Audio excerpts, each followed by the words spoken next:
Okay, so in this section, we're going to talk about how you request to have your child's records from Rostanor Middle School sent to whatever school they're applying to.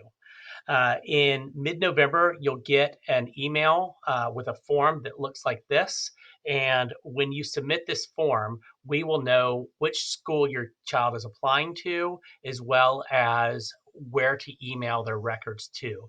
Make sure that you've double checked and triple checked the email addresses for the admissions offices. If you get those wrong, we try to pick up on that, but we don't pick up on it all the time. We will send that and it may not get to the right place. So do definitely check with those admissions offices to make sure that we have the correct email address. Again, I said mid-November, we'll get these shortly after the boarding school fair. We're going to make these due probably by the end of November, probably about November 30th. That is after the first trimester ends. Therefore, we'll have your kids' first term grades, but it's before the winter holidays, so we can get all your kids' records out before we break for the winter holidays. So you can rest assured that all of your child's records are with that school. So, with that said, you will need to know by the end of November which schools your child is applying to. What comes in the packet? What are we sending out? So what we're going to send out are your child's middle school transcripts.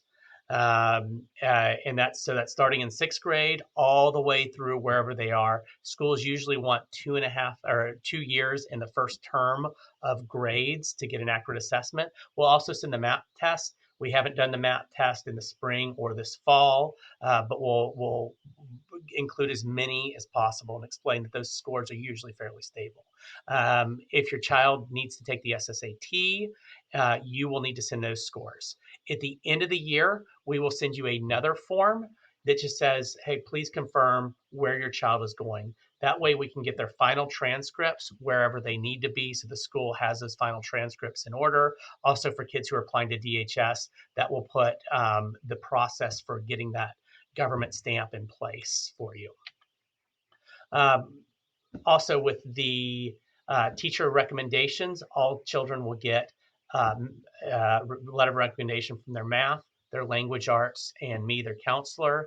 Keep in mind, schools want recommendations to be confidential, so we have a hard policy, and schools have that hard policy as well. That the recommendation letters are sent directly to the schools.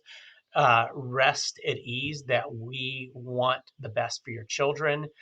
We will talk about needs, but mainly we talk about strengths. We talk about engagement, and we really want to put your kids in a positive light and talk about their strengths when they're going somewhere else. Again, if you're applying through the SAO or the Gateway to Prep, we will not send those recommendations through those sites, but we will send them directly to the schools and just make sure you check with the schools to make sure everything's there. And this is just a form that you're going to get near the end of the year, probably in April or early May, where they just ask you to let us know where you're going so we can get those records out. That's it. Thank you very much for your time.